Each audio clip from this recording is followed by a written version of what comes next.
एक आलसी लेकिन भोला भाला युवक था आनंद। दिन भर कोई काम नहीं करता, बस खाता ही रहता और सोता रहता। घर वालों ने कहा चलो जाओ निकलो घर से, कोई काम धाम करते नहीं हो, बस पड़े रहते हो।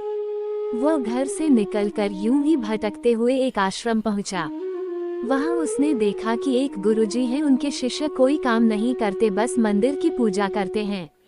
उसने मन में सोचा ये बया है, कोई काम धाम नहीं, बस पूजा ही तो करना है। गुरुजी के पास जाकर पूछा, क्या मैं यहाँ रह सकता हूँ? गुरुजी बोले हाँ क्यों नहीं, लेकिन मैं कोई काम नहीं कर सकता हूँ गुरुजी। कोई काम नहीं करना है, बस पूजा करनी होगी। आनंद ठीक है, वो तो मैं कर लूँगा। अब आनंद महाराज आश्रम में रहने लगे।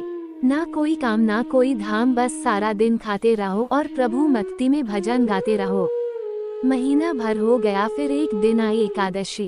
उसने रसोई में जाकर देखा खाने की कोई तैयारी नहीं थी। उसने गुरुजी से पूछा, आज खाना नहीं बनेगा क्या? गुरुजी ने कहा, नहीं आज तो एकादशी है, तुम्हारा भी उपवास है।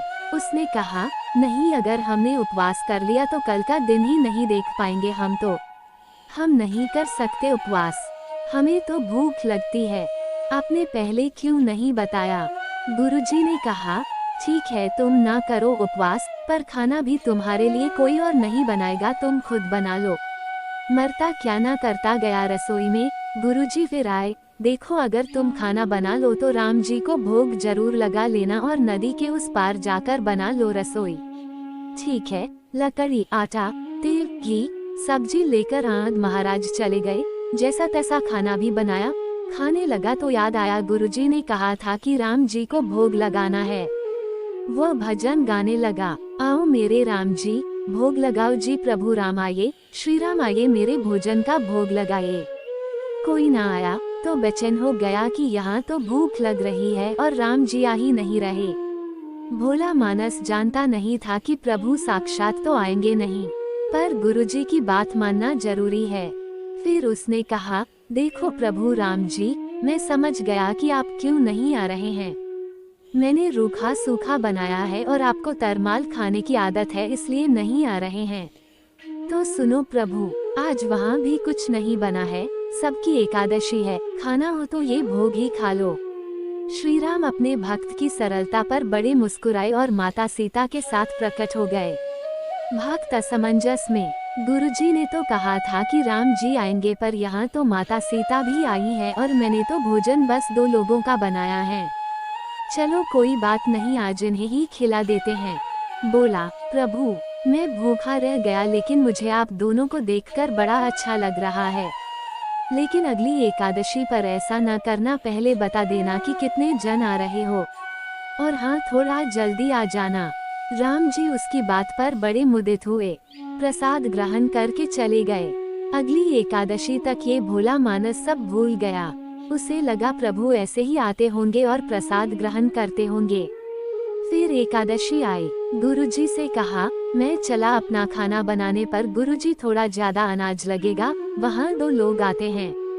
गुरुजी मुस्कुराए, भूख के मारे बावला है। ठीक है, ले जा और अनाज ले जा। अब की बार उसने 3 लोगों का खाना बनाया। फिर गुहार लगाई, प्रभु राम आइए, सीता राम आइए, मेरे भोजन का भोग लगाए। प्रभु की महिमा भी निराली है। भक्त के साथ कौतुक करने में उन्हें भी बड़ा मजा आता है। इस बार वे अपने भाई लक्ष्मण, भरत, शत्रुघ्न और हनुमान जी को लेकर आ गए। भक्त को चक्कर आ गए, यह क्या हुआ? एक का भोजन बनाया तो 2 आए, आज 2 का खाना ज्यादा बनाया तो पूरा खानदान आ गया। लगता है आज भी भूखा ही रहना पड़ेगा। सबको भोजन लगाया और बैठे बैठे देखता रहा। अनजाने ही उसकी भी एकादशी हो गई। फिर अगली एकादशी आने से पहले गुरुजी से कहा, गुरुजी ये आपके प्रभु राम जी अकेले क्यों नहीं आते? हर बार कितने सारे लोग ले आते हैं, इस बार अनाज ज्यादा देना। गुरुजी को लगा कहीं यह अनाज बेचता तो नहीं है, देखना पड़ेगा जाकर। भंडार में कहा, इसे जितना अनाज चाहिए दे दो, और छुपकर उसे देखने चल पड़े। इस बार आनंद ने सोचा, खाना पहले नहीं बनाऊंगा, पता नहीं कितने लोग आ जाएं। पहले बुला लेता हूँ फिर बनाता हूँ। फिर टेर लगाई, प्रभु राम आइए, श्री रामाये मेरे भोजन का भोग लगाए। सारा राम दरबार मौजूद। इस बार तो हनुमान जी भी साथ आए, लेकिन ये क्या प्रसाद तो तैयार ही नहीं है। भक्त ठहरा भोला भाला, बोला प्रभु इस बार मैंने खाना नहीं बनाया। प्रभु ने पूछा क्यों? बोला मुझे मिलेगा तो है नहीं, फिर क्या फायदा बनाने का, आप ही बना लो और खुद ही खा लो। राम जी मुस्कुराए, सीता माता भी गदगद हो गई उसके मासूम जवाब से। लक्ष्मण जी बोले क्या करे प्रभु? प्रभु बोले भक्त की इच्छा है पूरी तो करनी पड़ेगी, चलो लग जाओ काम से। लक्ष्मण जी ने लकड़ी उठाई, माता सीता आटा सानने लगी।